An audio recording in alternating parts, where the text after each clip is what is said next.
സംസ്ഥാനത്ത് ലോക്സഭാ തെരഞ്ഞെടുപ്പിന്റെ പരസ്യ പ്രചാരണം അവസാനിക്കാൻ ഇനി അരമണിക്കൂർ മാത്രമാണ് ബാക്കി നിൽക്കുന്നത്. 20 മണ്ഡലങ്ങളിലും പ്രവർത്തകർ ആവേശത്തിന്റെ കൊടുമുടിയിലാണുള്ളത്.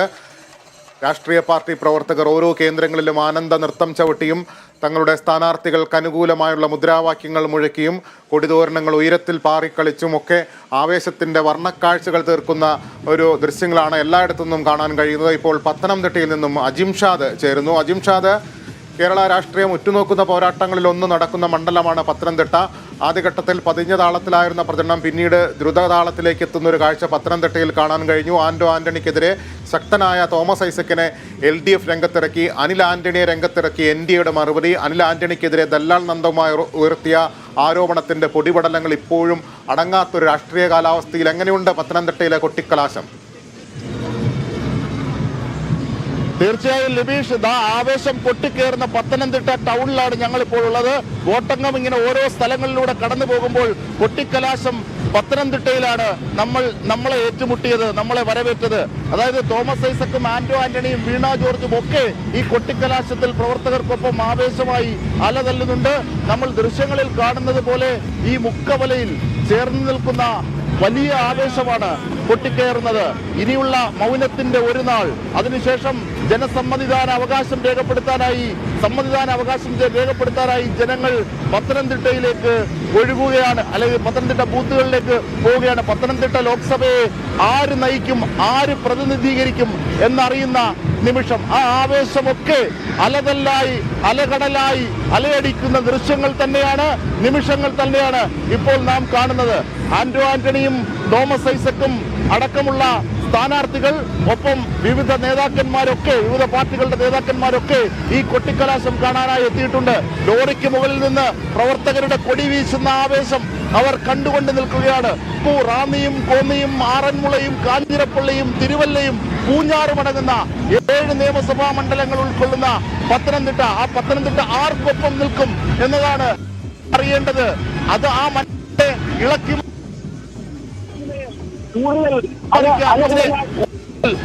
അലകടലായി തങ്ങൾക്ക് അനുകൂലമാക്കാൻ ഓരോ മുന്നണിയും ശ്രമിക്കുന്നതിന്റെ കാഴ്ച കൂടിയാണ് നാം കാണുന്നത്. ആ ആവേശമൊക്കെ ഇവിടെ ക്രോഡീകരിക്കുകയാണ്, ഘനീഭവിക്കുകയാണ്.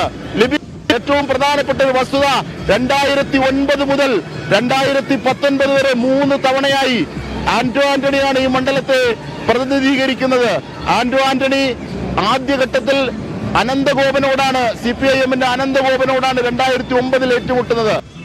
51% വോട്ടുകൾ ആന്റണി സ്വന്തമാക്കിയിരുന്നു. പിന്നീട് അതിനുശേഷം 2014 41% വോട്ടുകൾ സ്വന്തമാക്കിയത്. അന്ന് ഫിലിപ്പോസ് എന്ന സ്വതന്ത്രനെയായിരുന്നു ഇടത് പരീക്ഷിച്ചത്. MT രമേശ് ആയിരുന്നു BJPയുടെ സ്ഥാനാർത്ഥിയായിരുന്നത്. ആന്റണി വിജയം കൊയ്തു.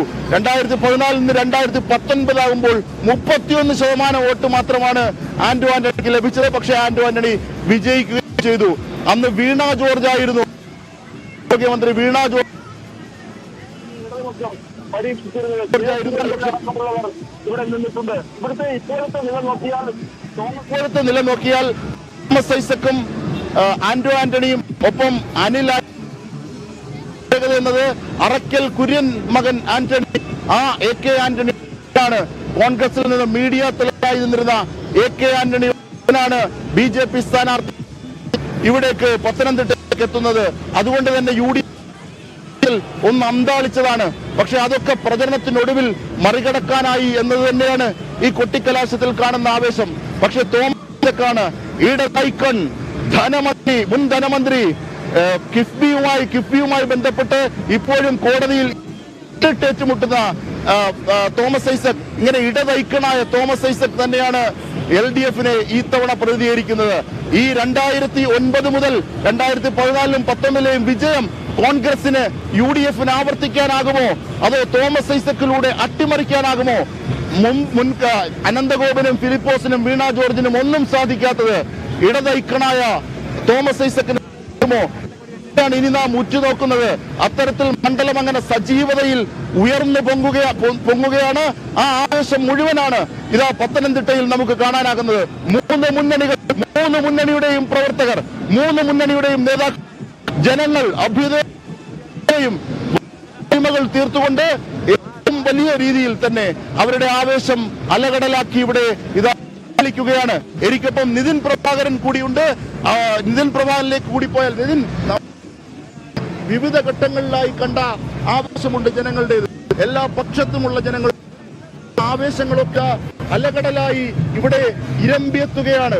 ഇനിയുള്ള മൗനത്തിന്റെ ഒരു ദിനം, അതിനുശേഷമാണ് അവർ ജനസമ്മതിദാനാവകാശം രേഖപ്പെടുത്താറ്.